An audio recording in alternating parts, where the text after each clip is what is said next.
यार बीमारियों का ऐसा दौर चला है ना कि एकदम परेशान करके रख दिया है। डॉक्टर के घर रोज आना जाना रहता है। लगता नहीं डॉक्टर डॉक्टर, रिश्तेदार लगने लगता है। कभी चाय पानी भी नहीं पूछता यार, बड़ा खराब लगता है। उसके पास चले जाओ, कभी बुखार हो जाए तुम्हारे, कहेगा अरे ये तो वायरल हो गया तुम्हें। अगर कभी तुम्हें टाइफाइड हो जाए, अरे मान लो ना हो, पर अगर कभी हो गया तो कहेगा अरे ये तो बैक्टीरियल है, तुम्हें बैक्टीरियल हो गया। कभी अगर भाई साहब मलेरिया हो गया, बहुत दिक्कत होती है। अगर मलेरिया हो जाएगा, कहेगा ये तो टाइफाइड उससे प्रोटोजोआ से हो गया तुम्हें। और भाई साहब अगर कहीं टकले हो गए तो कहेगा तुम्हें तो फंगल इन्फेक्शन है। ऐसे में दिमाग चकरा जाता है, और सब चकराना जरूरी भी है यार। समझ में नहीं आता ये वायरल क्या है, बैक्टीरियल क्या है, फंगल क्या है। एक्चुअली ना जो बीमारियां होती हैं ये बहुत प्रकार के अलग अलग चीज़ों से होती हैं। कुछ बीमारियां होती हैं जो वायरस से हो जाती हैं, कुछ बैक्टीरिया से हो जाती हैं, कुछ प्रोटोजोआ से होती हैं और कुछ फंगस से हो जाते हैं। ऐसे में यार समझ में नहीं आता ये है क्या। तो एक एक करके सारी चीज़ों को देख लेते हैं। अब जैसे वायरस है तो वायरस के बारे में तो हमने सुन रखा है, कई बार सुन रखा है। जैसे जब से कोरोना वायरस आ गया सब लोग इसके बारे में जानते हैं। पर हम लोग यहाँ पे उसके थोड़ा अंदर की बात करेंगे। वायरस कभी दिखता ही नहीं यार, ऐसे कभी उड़ते उड़ते आया, नाक में घुस गया, अंदर से शरीर को बीमार कर दिया, थोड़ी दिक्कत हो जाती है। दिखता इसलिए नहीं है क्योंकि काफ़ी छोटा होता है यार। छोटा इतना होता है, अरे छोटा का तो छोड़ो, छोटा क्या इसके पास शरीर ही नहीं होता अपना, बॉडी इसके पास होती ही नहीं है। जैसे हमारे पास है, इतनी बड़ी सी बॉडी है। अभी बड़ी जो बॉडी है ना, तो बहुत सारे अंगों से मिलकर के बनी है। जैसे ये हमारे गाल, मतलब स्किन मेरी है ना, तो ये अलग एक अंग है। ये मेरी जबान है ना, काफ़ी अच्छी सी है, ये अलग प्रकार का अंग है। आँखें, ये अलग प्रकार का अंग है। ये जो दांत है ना, एकदम सॉलिड है, विकोबज्रतंती, ये भी एक अंग है, पर अलग प्रकार के। दांतों को देखोगे तो ना तो सॉलिड सा लगेगा तुमको, पर ये स्किन छूओगे तो अलग प्रकार का होगा। अंग बहुत सारे होते हैं, कभी इंटरनल अंग भी होते हैं कुछ। अंदर झाँक के देखो, ऐसे दिख रहे हैं, टी शर्ट के अंदर नहीं, अंदर पेट के अंदर नहीं दिखा, इमेजिन करो। पेट के अंदर झाँक के देखोगे ना तो तुमको फेफड़े दिखेंगे, हार्ट दिखेगा, तुमको लंग्स दिखेंगे। तुम्हारे लंग्स तो हो गए, फेफड़े के तो लंग कहते हैं। ये हम हिंदी मीडियम वाले हैं यार, हमारा अंग्रेजी से कोई दूर दूर तक लेना देना नहीं है। अपने आप को स्मार्ट दिखाने के लिए हम अंग्रेजी में बोल देते हैं कभी कभी। लेकिन यहाँ पे हमारा लीवर होता है, देखो अंग्रेजी बताया, हाँ तो ये लीवर होता है, ठीक है। तो लीवर भी देखोगे तो अलग प्रकार का है।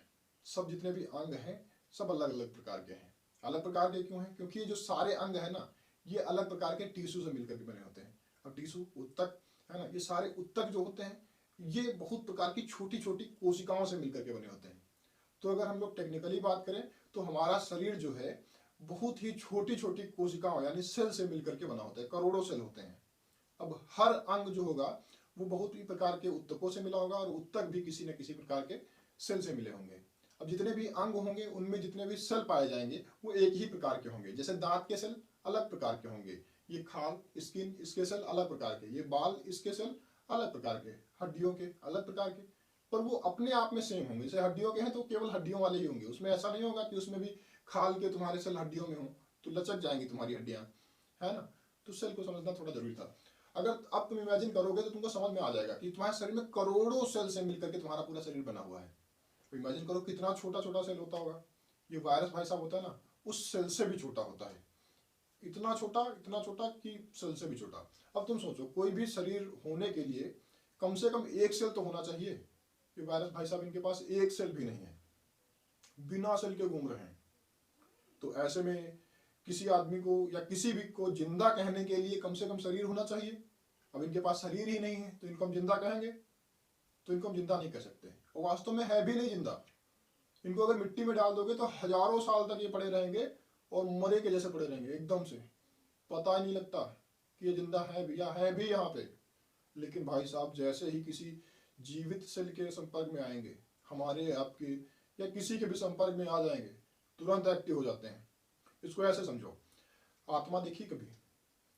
नहीं देखी होगी, नहीं देखी, इमेजिन कर लो यार, इमेजिन करने की क्या जाता है। तो आत्मा क्या होता है, कभी तुमने देखा है? आत्मा के पास अपना तो कोई शरीर होता नहीं है। अभी हमारे पास तो है, हम आत्मा थोड़ी ना है, हम तो पूरा इंसान है ना। तो आत्मा तुमने देखी है, आत्मा के पास अपना कोई शरीर नहीं होता, लेकिन वो क्या करती है, किसी दूसरे के शरीर में घुस जाती है। कभी तुम्हारे घुसी? नहीं घुसी? अरे पड़ोस में देखा होगा किसी को, किसी के दूसरे के शरीर में घुस जाती है, फिर उसको पूरा इन्फेक्ट कर देती है, अपने हिसाब से उसको यूज करने लगती है। देखा नहीं देखा? भूत चुड़ैल वाले, अरे लड़कियों में ज्यादा होता है, बाल ऐसे ऐसे हिलाती हैं कस के, वही वाला। तो दूसरे की आत्मा दूसरे के शरीर में घुस जाती है, वैसे सेल भी है, एक आत्मा के जैसे है। उसके पास अपना कोई बॉडी नहीं है, वो दूसरा कोई बॉडी ढूंढती रहती है, और बॉडी होने के लिए कम से कम एक सेल तो होना चाहिए। तो वो ढूंढती रहती, कहीं एक सेल भी मिल जाए, बस उतने से उसका काम हो जाएगा। अब उस सेल में वो घुस जाएगी। अब सेल के अंदर बहुत सारी चीजें होती हैं, जैसे तुम्हारा माइट्रोकांड्रिया हो गया, गोल्जी बॉडी हो गया, सेंट्रोसोम, वैक्यूल्स, न्यूक्लियस, बहुत सारी चीजें होती हैं। अब ये सेल के अंदर वायरस जैसे ही घुसेगा तो सेल के अंदर तुम्हारी सारी जानकारी होती है, जैसे कि तुम्हारा नाम क्या है, तुम्हारे गर्लफ्रेंड का नाम क्या है, उसका नंबर क्या है ये सारी चीजें नहीं होती। जैसे तुम्हारी हाइट कितनी है, ये भी तुम्हारे सेल में लिखा होगा। तुम्हारे शरीर का कलर कैसा होगा, जैसे हम काले हैं, एकदम एकदम से भुजंग काले, तो लाइट का कमाल, जितने गोरे दिख रहे हैं, तो ये भी सेल में होगा। हमारी नाक कितनी बड़ी होगी, ये भी सेल में होता है। सारी जानकारी तुम्हारे डीएनए में लिखी होती है। लिखी मतलब क्या, ऐसे देवनागरी या रोमन में नहीं लिखी होती, मानो ये सारी जानकारी डीएनए में हमारी होती है कि हमारा शरीर कितना बड़ा होगा, किस कलर का होगा, ये सारी जानकारी सेल में होती है। लेकिन जैसे ही ये सेल के अंदर वायरस घुस जाता है, ये वहां डीएनए में सारी जानकारियां सब मिटा देता है उसकी, और अपनी जानकारियां इंस्टॉल कर देता है उसमें। अब जब इसमें सारी जानकारियां वायरस की आ जाती हैं एक सेल में, तो सेल भी एक वायरस की तरह ट्रीट करने लगता है। अपने आसपास के सेल को भी ये इन्फेक्ट करने लगता है, और धीरे धीरे करके हमको बीमार कर देता है। तो इसके पास खुद की तो कोई बॉडी है नहीं, तो इसे हम जीवित कोशिका नहीं कहेंगे, और कोशिका तो होती ही नहीं है, इसलिए इसको हम अकोशिकी कहेंगे। छोटा तो भाई साहब इतना होता है कि इसको देखने के लिए इलेक्ट्रॉन सूक्ष्मदर्शी का इस्तेमाल करना पड़ता है। इसको ऐसे समझो, ये जो सेल है ना, हमारे सेल को छोड़ो, वायरस को देखो। वायरस 3 प्रकार के होते हैं एक्चुअली। मैंने एक होता है जो होता है प्लांट वायरस होता है। प्लांट वायरस समझते हो, जो पेड़ पौधों के लिए वायरस होता है, वो प्लांट वायरस कहलाता है। एक होता है एनिमल वायरस होता है, हम इंसानों वाला, जैसे कोरोना वाला टाइप वाला है ना, ये एनिमल वायरस कहलाता है। एक तीसरे प्रकार का भी वायरस होता है जिसे कहते हैं बैक्टीरियोफेज। ये नुकसान नहीं करता, ये क्या करता है, जो हानिकारक बैक्टीरिया होते हैं उनको खा करके खत्म कर देता है। जैसे तुमने गंगा देखा, गंगा का पानी देखा है, तो गंगा के पानी में लगभग 1100 प्रकार के बैक्टीरियोफेज पाए जाते हैं। उसमें होता क्या है, जितने भी हानिकारक बैक्टीरिया होते हैं, वो बैक्टीरियोफेज उनको खा खा करके खत्म कर देता है, जिससे वो पानी और निरंतर साफ ही होता रहता है और गंदा नहीं होता। कभी भी उसमें कीड़े नहीं पड़ते। क्यों? क्योंकि उसमें बैक्टीरिया ही नहीं है। और बैक्टीरिया नहीं है, क्यों नहीं है? क्योंकि उसमें बैक्टीरियोफेज नामक वायरस पाया जाता है, और वो बैक्टीरिया को खा के खत्म कर देता है। ये वाला सिस्टम है। अब तुम कहोगे बैक्टीरिया क्या होता है, तो बैक्टीरिया समझ लो भाई साहब, जैसे वायरस था ना, तो वायरस के वो सेल से भी छोटा था, है ना, अकोशिकी था, मतलब सेल मतलब कोशिका, तो कोशिका उसके पास थी ही नहीं, तो वो अकोशिकी है। लेकिन जो बैक्टीरिया होता है ना, उसके पास एक सेल होता है। अब किसी भी शरीर को होने के लिए कम से कम एक सेल होना चाहिए, उसके पास है, तो एक सेल हो गया मतलब शरीर है। अब शरीर है तो उसके अंदर जो आत्मा है, तो पूरा मिल करके क्या हो जाएगा, जीवित हो जाएगा। तो जो बैक्टीरिया होता है ना, वो जीवित होता है, उसको जीवित कह सकते हैं। लेकिन इसका जो सेल होता है वो पूरा नहीं होता। एक सेल में बहुत सारी चीजें होती है, जैसे mitochondria, Golgi body, centrosome, vacuoles, nucleus, सब होता है। लेकिन ये जो बैक्टीरिया वाला सेल होता है, इसमें न्यूक्लियस नहीं होता। मेन पार्ट जो होता है न्यूक्लियस, वही नहीं होता, इसलिए इसमें पूर्ण कोशिका नहीं होते हैं, पर इसको हम जीवित कह सकते हैं। ये भाई साहब क्या होते हैं, सारे नुकसान नहीं करते। बैक्टीरिया जो होते हैं सब नुकसान नहीं करते, इसमें से कुछ बैक्टीरिया होते हैं जो फायदा करते हैं। जैसे तुमने देखा होगा दही में जो बैक्टीरिया होता है वो नुकसान नहीं करता, वो फायदा करता है बहुत सारे। अब ये भी बहुत छोटे होते हैं। जैसे तुम 1 चम्मच मिट्टी उठाओगे, तो 1 चम्मच मिट्टी में मान के चलो कम से कम 4 करोड़ बैक्टीरिया होते हैं। मिट्टी, अरे तुम गंदे आदमी नहीं हो, पानी साफ साफ सुथरा पानी ले लो, ठीक है, बिल्कुल सब प्योर पानी लेकर के आओ। अब उस पानी में भी देखोगे ना तुम, तो कम से कम 10 लाख, 1 ml पानी में भी 10 लाख तुमको बैक्टीरिया मिलेंगे। अब क्या करोगे, पानी पीना छोड़ दोगे? नहीं, क्योंकि सारे के सारे बैक्टीरिया हमने कहा खराब नहीं होते हैं। कुछ बैक्टीरिया में काम के होते हैं, फायदेमंद होते हैं। जैसे दही में पाए जाने वाले बैक्टीरिया, ये काम के होते हैं, ये हमको नुकसान नहीं करते हैं, ठीक है। लेकिन भाई साहब प्रोटोजोआ, जो बिल्कुल ही खतरनाक होता है। अगर तुमको मलेरिया हो गया, मलेरिया होता है इससे, टाइफाइड, इससे क्या कहते हैं, प्रोटोजोआ से। और ये भाई साहब प्रोटोजोआ में कोई चांस ही नहीं। जैसे तुमने वायरस देखा, वायरस में बैक्टीरियोफेज पाया जाता है, वो फायदे के होता है। बैक्टीरिया भी कुछ ऐसे होते हैं जो फायदे के होते हैं, लेकिन भैया प्रोटोजोआ बिल्कुल भी फायदेमंद नहीं होता, ये बिल्कुल रोगजनक ही होता है। इसको देखो, इसके पास भी भाई साहब बड़ा बहुत ये भी नहीं होता, इतना बड़ा नहीं होता कि तुम इसको आराम से देख सकोगे, तुमको सूक्ष्मदर्शी की जरूरत पड़ेगी इसके पास, क्योंकि एक ही सेल होता है, इसलिए छोटा तो होता है। लेकिन बैक्टीरिया की तरह इसके पास वैसा सेल नहीं होता कि इसमें न्यूक्लियस ना हो, इसके पास पूरा सेल होता है। एक सेल होगा, उसके अंदर mitochondria, Golgi body, vacuole, centrosome, nucleus, मतलब न्यूक्लियस इंपॉर्टेंट है, सब कुछ होता है इसके पास। तो ये एक परफेक्ट सेल इसके पास होगा, पूर्ण सेल होगा, वो कहलाता है प्रोटोजोआ। अभी प्रोटोजोआ भाई साहब जिसके पीछे पड़ जाए उसकी जिंदगी खराब कर दे, बहुत खराब होता है। अब बात करते हैं फंगल की। टकले लोग देखे ना, इनके बाल झड़ जाते हैं, है ना, हमारे तो है देखो।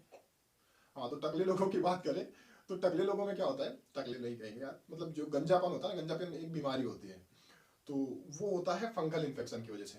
फंगल क्या होता है, ये फंगस से होता है। कवक, हिंदी वाले हमारे जैसे लोग कवक समझो, है ना, ये कवक से होता है। अब कवक क्या होता है, अब कहोगे इसमें भी एक सेल होता है क्या, तो हम कहेंगे नहीं, इसमें बहुत सारे सेल होते हैं। एक तुमने कोई सवाल कवक देखा तुमने, इसको क्या कहते हैं, मशरूम खाया होगा, वो क्या है, एक फंगस है ना। कुकुरमुत्ता, भाई साहब मशरूम के जैसा लगता है पर वो खाया नहीं जाता, और देखने में तो वैसा ही होता है ना, वो भी मशरूम है, खाने वाला नहीं होता है बस।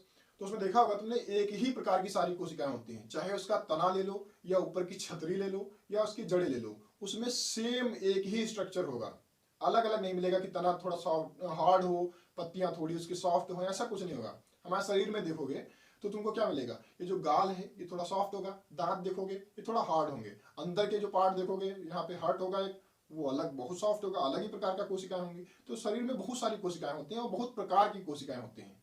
लेकिन जो ये फंगस होता है ना, इसमें जो सेल पाए जाते हैं वो एक ही प्रकार के सेल पाए जाते हैं, इसमें अलग अलग प्रकार के सेल नहीं पाए जाते हैं। ये भाई साहब बहुत दिमाग कर देते हैं। जैसे तुमने देखा अभी टकले वाला, मतलब गंजेपन की बीमारी बताई था, ऑफेंड मत हो यार कोई लोग। गंजापन मतलब क्या होता है, फंगस से हो जाता है। ऐसे में क्या होगा, ये पूरा बाल गिरा देता है, बेकार कर देता है। एक और बीमारी होती है, इसे कहते हैं दांत खाज खुजली वाला, दमा, किसी को सांस फूलने की बीमारी होती है ना, वो यहाँ पे फेफड़ों में हो जाता है, वहाँ पे फंगस, तो बहुत समस्या करता है। आई होप मैंने अच्छे से समझाने की कोशिश की है, आप लोगों को सही में समझ में आया होगा वायरस क्या होता है, बैक्टीरिया, प्रोटोजोआ, फंगस। अगर अच्छा लगा हो तो लाइक कर देना। थैंक यू, जय हिंद।